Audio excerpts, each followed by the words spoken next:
Un saludo muy cordial para todas y todos. Nos vamos acercando poco a poco al final del curso virtual, pero todavía nos quedan algunas clases, por lo menos esta, sobre Hegel, continuación de dos anteriores, y una sobre Marx. De manera que en esas clases trataremos de explicar los puntos faltantes y después, en la primera quincena de septiembre, antes del primer llamado a exámenes, tendremos consulta, clases de consulta, para que ustedes puedan traernos las dudas y nosotros explicar algunos puntos que pueden haber quedado confusos. La clase de hoy, la tercera sobre Hegel, la dedicaremos al espíritu objetivo y absoluto, lo que nos queda del sistema. Ya en la clase anterior, en el final, habíamos entrado al espíritu objetivo. Pueden reforzar, y es recomendable que lo hagan, estas clases con los esquemas que preparó el doctor Vasconi, que están subidos en el aula virtual, sobre el sistema de Hegel y la filosofía de la historia y sobre la idea de Estado. Y también, por supuesto, el capítulo que le dedica Carpio a Hegel. Bien, concentrémonos en los puntos de la clase de hoy. Habíamos entrado ya al espíritu objetivo. Recuerden que el sistema tiene tres momentos, siguiendo los pasos dialécticos: la lógica, la filosofía de la naturaleza y la filosofía del espíritu. La lógica, la idea en sí misma, como idea absoluta, pero todavía sin que se haya manifestado. La naturaleza es la idea fuera de sí, en los procesos naturales. Y el espíritu, la filosofía del espíritu, presenta el retorno de la idea hacia sí misma, y entonces ahí decimos que la idea es en sí y para sí. Porque el para sí quiere decir porque toma conciencia de que es idea y por lo tanto inicia su proceso de liberación o completa su proceso de liberación, que ya había empezado en la naturaleza, pero en un medio que le es opuesto, en un conjunto de fenómenos materiales cuyo sentido es ideal, espiritual para Hegel, pero que se muestran como materiales. En la filosofía del espíritu aparece el mundo humano, en un proceso que va desde el espíritu subjetivo, pasando por el objetivo y culminando en el absoluto. En el espíritu subjetivo tenemos la conciencia de un sujeto individual, abstracto, totalmente fuera de todo tipo de inserción social, que alcanza la voluntad libre, la voluntad de autodeterminación, pero que está encerrado en un espíritu individual, subjetivo. El espíritu objetivo ya es la mostración del conjunto de las instituciones jurídicas, sociales, políticas que constituyen el mundo histórico humano. Eso es lo que terminaremos de ver hoy. Y el absoluto, ya lo veremos, es entonces el momento en que la idea finalmente alcanza su plenitud como espíritu y elimina, y como sujeto, y elimina todo objeto. Espíritu objetivo. Hegel a esa totalidad le llama derecho. La voluntad libre que estaba en el espíritu subjetivo encerrada se muestra se despliega en el conjunto de las instituciones humanas, de la convivencia social y de la historia, convivencia social, política y de la historia. El primer momento de ese espíritu objetivo es el derecho abstracto, para diferenciarlo del derecho que sería todo el espíritu objetivo. ¿Por qué el primer momento es el derecho? porque justamente el derecho se ocupa de compatibilizar la exteriorización de la voluntad libre de cada uno de nosotros. Es el sistema que a través de normas hace posible que todos realicemos conductas libres exteriormente sin que esas conductas dañen a otros.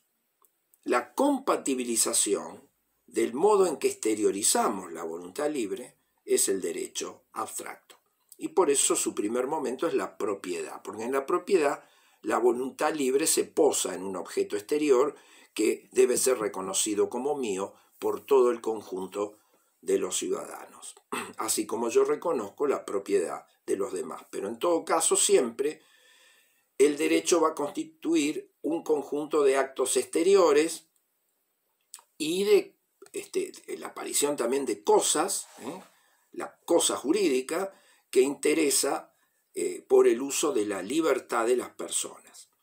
Bien, en ese primer momento entonces lo que predomina es la exterioridad y la condición de persona jurídica, donde la voluntad particular y los motivos que llevan a la acción están ocultos. Al derecho no le interesa con qué motivo actúo, salvo en algunas facetas. En general, lo que se mira, en primer lugar, son los actos exteriores. De manera que la interioridad de la voluntad, a fin de que quede a salvo la libertad, queda obstaculizada, queda impedida de acceso para el derecho. Pero ese es el ámbito del segundo momento que Hegel presenta como opuesto al derecho y que es la moralidad. En la moralidad aparece la interioridad de la conciencia. Es cierto que hay actos exteriores que podemos definir como actos morales, pero valen por el motivo que conduce a hacerlos. Recordemos a Kant. En esto Hegel está de acuerdo con Kant, en que lo moral se define por el motivo que mueve la voluntad, por la causa de la voluntad, no por los actos exteriores. De manera que es opuesto al derecho, donde lo que define e interesa para la norma jurídica son los actos exteriores. Aquí interesa el móvil de la voluntad.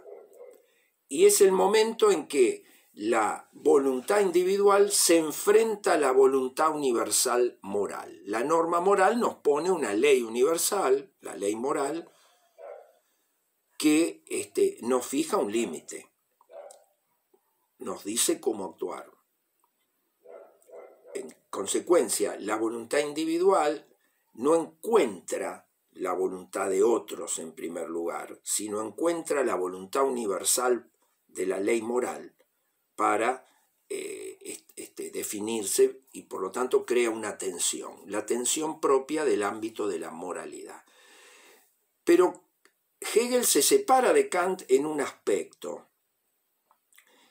y por eso derecho y moral, que en Kant permanecían en relación, Hegel los pone en el ámbito de la eticidad social, que sería la síntesis.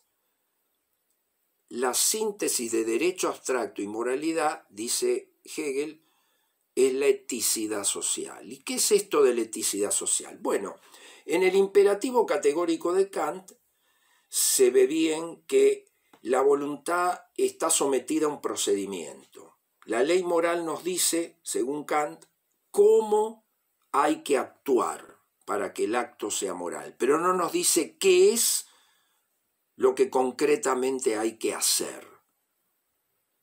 Lo que define su condición moral es el principio del solo respeto de la ley moral por el cual actuamos, pero esa ley moral es un procedimiento, en verdad.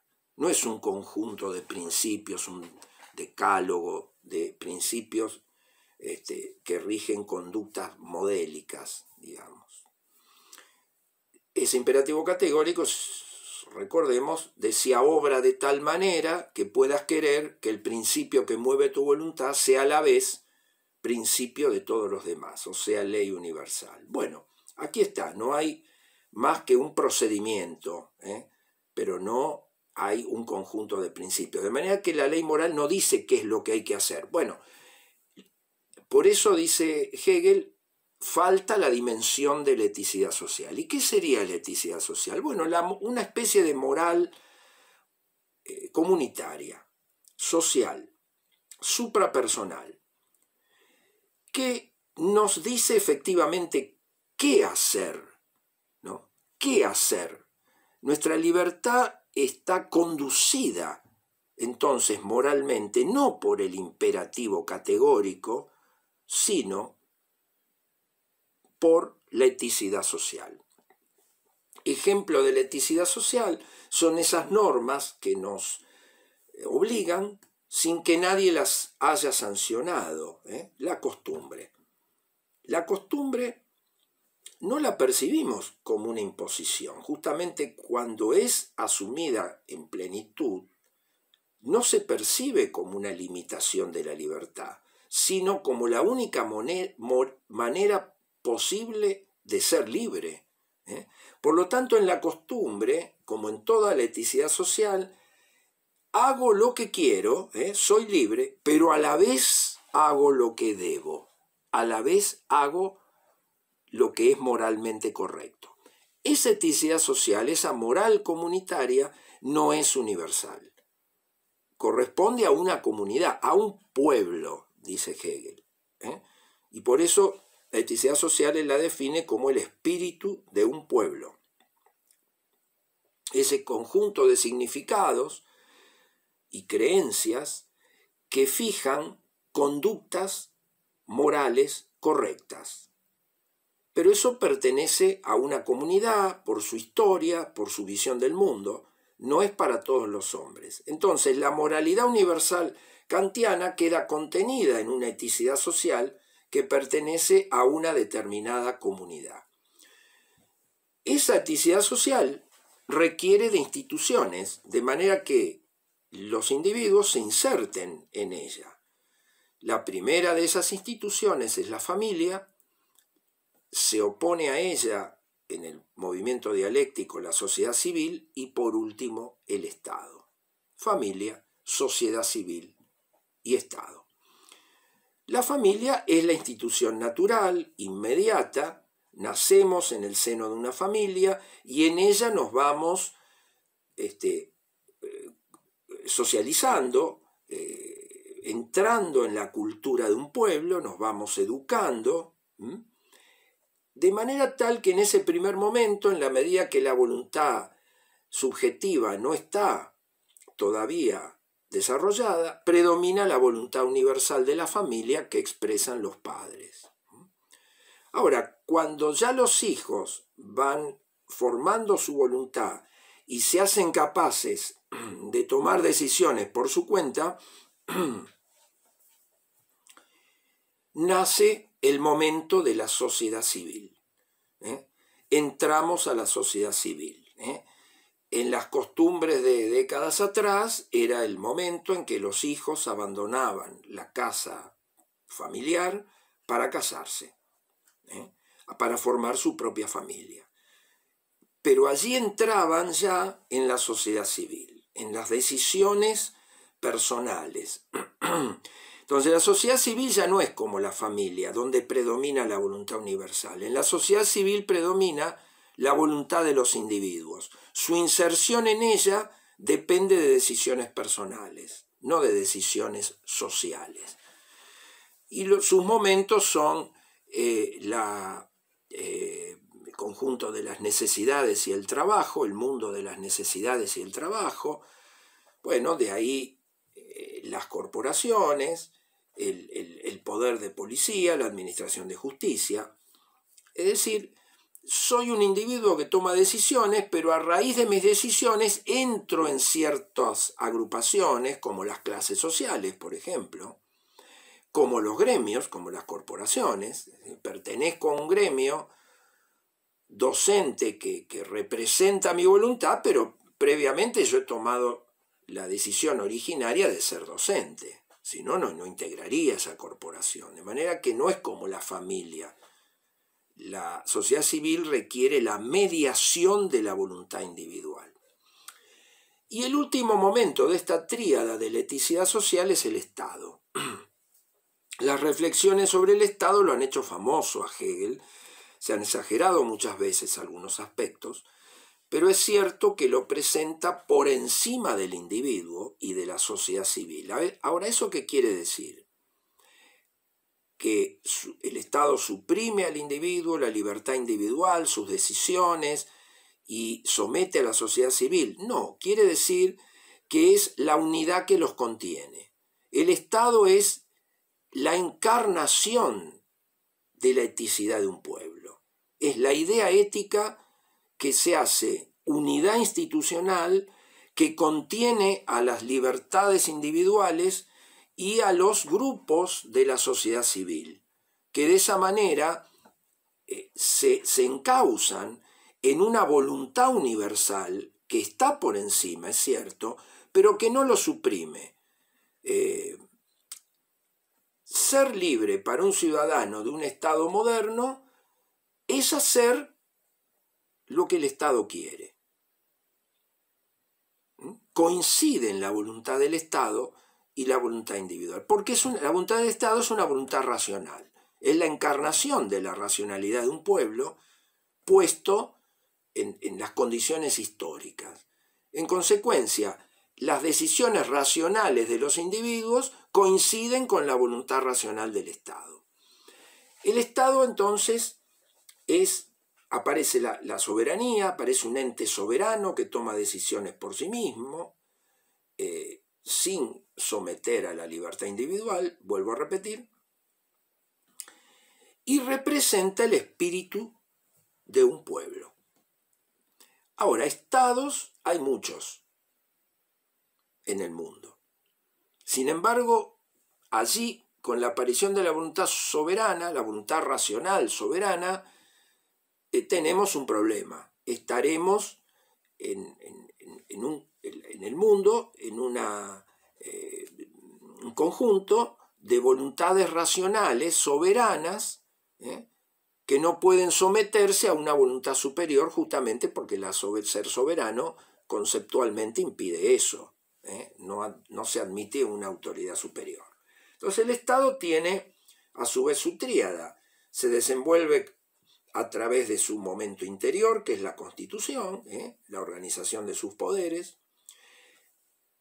Se relaciona con otros estados, y eso es el derecho internacional. Y por último, la síntesis de esto, y esta es lo novedoso de Hegel, es la historia universal. ¿Qué está pasando aquí? Los estados, al ser soberanos, no pueden someterse a una autoridad superior, de manera que en el derecho internacional los conflictos solo pueden solucionarse, dice Hegel, por la guerra, si no hay acuerdo. No se puede recurrir a una instancia por encima de los estados. Hegel no aprobaría o no diría que tiene mucha vida las organizaciones internacionales típicas del siglo XX. Y el juez final que decide cuál es el estado dominante en cada época histórica es el espíritu del mundo, y eso es la historia universal para Hegel. Para Hegel la historia universal es un proceso racional con un sentido hacia la libertad, conducido en sus distintas etapas por los estados dominantes. Y esos estados dominantes no lo son porque tengan un ejército más poderoso que otros estados, sino porque representan mejor que otros estados el espíritu de cada época, ¿no? Y así los estados orientales, Grecia, Roma, el estado cristiano germánico medieval y el estado moderno. Entonces, en el estado moderno finalmente se realiza la libertad. La libertad, la síntesis entre la libertad individual y la organización que la hace posible coordinadamente. Una libertad individual moral, porque se da en el seno de la eticidad social, pero a la vez racional, pero a la vez racional. Entonces, la historia universal reemplaza a un Estado universal que sería imposible, porque no puede haber autoridad superior a los estados soberanos. La historia universal es entonces la culminación del espíritu objetivo. Estamos ahí en la realización del mundo histórico. Por eso el espíritu objetivo despliega toda ese sendero de la humanidad hacia el reconocimiento de que los seres humanos somos seres históricos. Nos queda el espíritu absoluto, que a su vez tiene tres momentos dialécticos. Absoluto porque en el objetivo todavía no está el absoluto, bueno, allí está presente a través de instituciones exteriores, ¿sí? Pero dentro de un mundo histórico. El absoluto liberado ya de la historia como procesos fácticos, aparece recién en el último momento el espíritu absoluto. Arte, religión y filosofía son sus momentos. El arte, primer momento en que el espíritu aparece a través de una obra exterior sensible, que es la obra de arte. Ahora, a través de la obra de arte comprendemos lo universal y por lo tanto el contenido espiritual que tiene. La obra de arte vale porque allí se expresa el absoluto, el universal, podemos decir.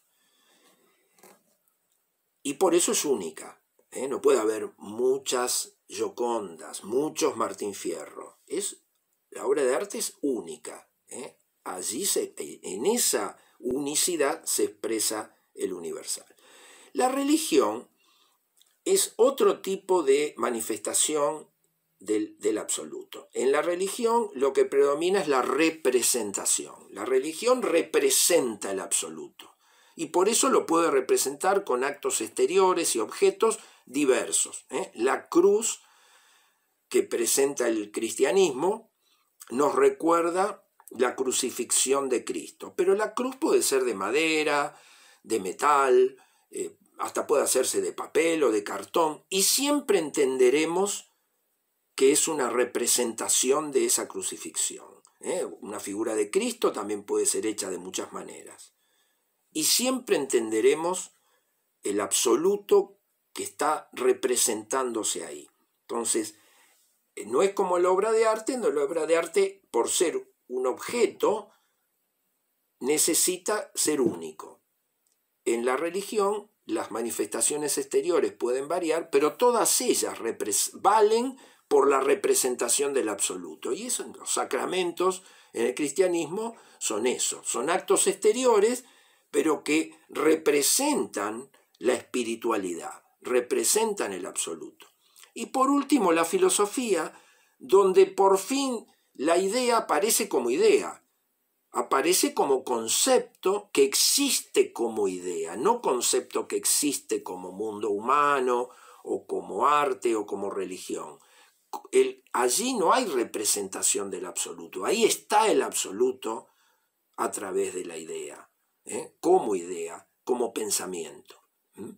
Entonces, de esa noción de idea en sí misma, de la lógica, llegamos al absoluto, a la idea también, pero después que ha pasado por todas las manifestaciones exteriores y aparece finalmente como idea con conciencia de que lo es. La filosofía es la disciplina donde se presenta esa conciencia. El pensamiento sabe que es pensamiento y ha desaparecido todo objeto exterior. Ya no hay ni siquiera la manifestación exterior de la religión y tampoco la obra de arte. Un libro de filosofía es un objeto exterior, pero si no existiera, podemos hablar como estamos haciendo ahora de conceptos filosóficos y todo el mundo podría entenderlos si yo tengo suficiente habilidad. El diálogo filosófico tan famoso desde Sócrates tiene eso, que es una reunión de personas, pero no importa la reunión y cómo se reúnen, sino qué es lo que están diciendo. Bueno, en un libro eso se pone en una redacción, en un texto, pero allí tenemos un objeto exterior que no vale como obra de arte ni tampoco como manifestación exterior religiosa, sino simplemente para registrar por escrito lo que también se puede decir, ¿no? Entonces ahí la idea finalmente se muestra como lo que es, como idea y absoluta en el sentido de que ha suprimido toda objetividad exterior. Con esto terminamos las clases sobre Hegel y nos queda una última sobre el pensamiento de Karl Marx. Bueno, hasta la próxima y sigan adelante estudiando y aprovechando todo el material que hemos subido al aula virtual.